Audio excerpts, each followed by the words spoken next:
So there you are, right? You and your friends. You're in California, right? You and your friends. You guys want to go surfing tomorrow. In order to do that, you need to find out what the weather is going to be tomorrow. You want to know if it's going to be sunny and if the waves are going to be out and all that. I mean, I don't know how it works, but just follow me. You and your boys, you want to go surfing in California. So you turn on the news just in time for the meteorologist to show up. And he starts and he goes, hey, we're going to talk about the weather tomorrow, but first let's get into the whole sundown, sunup thing. So sun up is going to be at 5:30 and sundown's going to be at 6:30.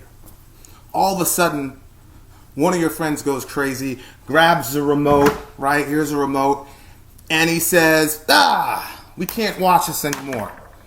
We can't take any direction from this guy. Everybody's looking around going, what's going on? And your friend goes, isn't it obvious this guy knows nothing about weather and knows nothing about science or modern technology? And you guys are all still confused. And finally somebody, says, what are you talking about, Jake? Kid's name's Jake. What are you talking about? Jake goes, this dude believes that the sun actually rises and the sun actually sets. Like, he doesn't understand the whole earth rotating around the sun thing. He thinks the sun moves up and down. And so if he thinks that, there's no way in the world we can actually listen to what this guy has to say about the weather, right? He's looking around at you guys like you guys are stupid. Here's the problem. I'm pretty sure that the meteorologist knows that the sun doesn't actually rise or set. The problem is the intention of his little 2 or 3 minute slot in the newscast is not to give us a science lecture on heliocentrism versus geocentrism, right? I mean, we all have a general understanding, okay, the sun rises, the sun sets, but he's speaking in what's called phenomenological language, right? From the perspective on the earth, when we look up, it looks like the sun's going up and the sun's going down, but really, the main show is what the weather is going to be like. So you grab the guy and give him an eye jammy, because he just messed up the whole day tomorrow. Okay, what does this have to do with anything? So a couple days ago, I'm listening to these atheists. They all get together, and it's supposed to be this intellectually stimulating discussion about contradictions in the Bible. Now, I'm like, cool, let's listen to it. So I'm listening to this as I'm packing. You see here. So I'm listening to this as I'm packing, and I'm prepping myself for some real zingers. And one of the topics that they really camped out on was the scientific contradictions between what the Bible says in its creation narrative over against what we have now in modern science. One of the major ones was, I think when God created the sun to govern the day and then the lesser light to govern the night. And one of them goes, oh my goodness, the moon doesn't have any light. It's derivative from the sun. And this shows that this person knows nothing about science or fact. And they all had a good chuckle. Kind of like our friend Jake, when he was making fun of the weatherman. Look, the question when we were going surfing was not to get into the minutia of scientific detail. The question that we had in our minds when we were watching the weathercast is, are we going to be able to surf tomorrow? On any given topic, there are 6 million things that you can deal with on a scientific level that may or may not be appropriate depending on what questions are being asked. What were the questions that were being asked in the historical context of Moses' audience? Moses' audience were Israelites who were moving from Egypt into the Promised Land. And so they had questions or there were perspectives or a worldview that Moses wanted to give to the children of Israel. Here were a couple of the questions that they had. One, how did all this thing come about? Right? Because in the ancient Near East, you had a whole bunch of creation narratives. There were similarities to what you see in Genesis, but there were also huge differences, like the fact that there's only one deity, one God, that actually creates everything in Genesis. It's totally different from the surrounding doctrines of creation at the time. So one, how did this all come about? And then two, right under that is, who do we worship? Because part of national identity at the time, weren't a lot of atheists around at the time in the ancient Near East. You had to pick a god who you were going to worship. There were not many cultures or people that had a sort of overarching god that ruled everything. You had a strong god, and you kind of lined yourself up with that guy. And so the question in Genesis is, who do you worship? Well, you worship the God who made everything. Okay?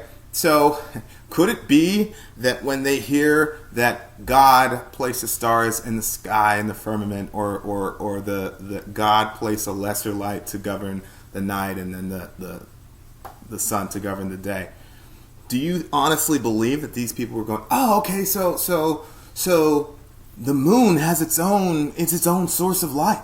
Yeah. Like, really?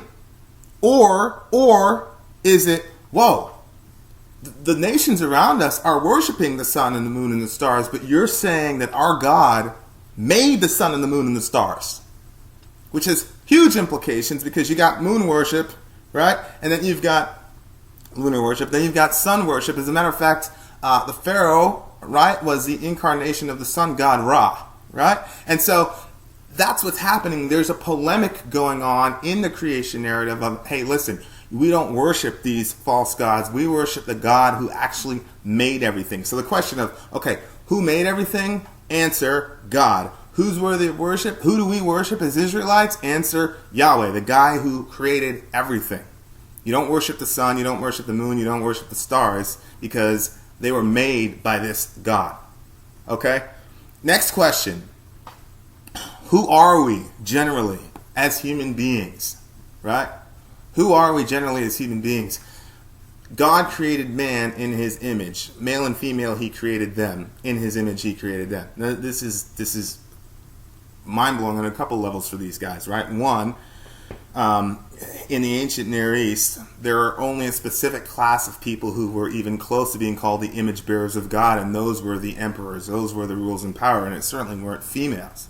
And so for Moses to say, no, mankind generally, we're all image bearers of God. It's not just one elite class. And two, he goes out of his way to specify females as well.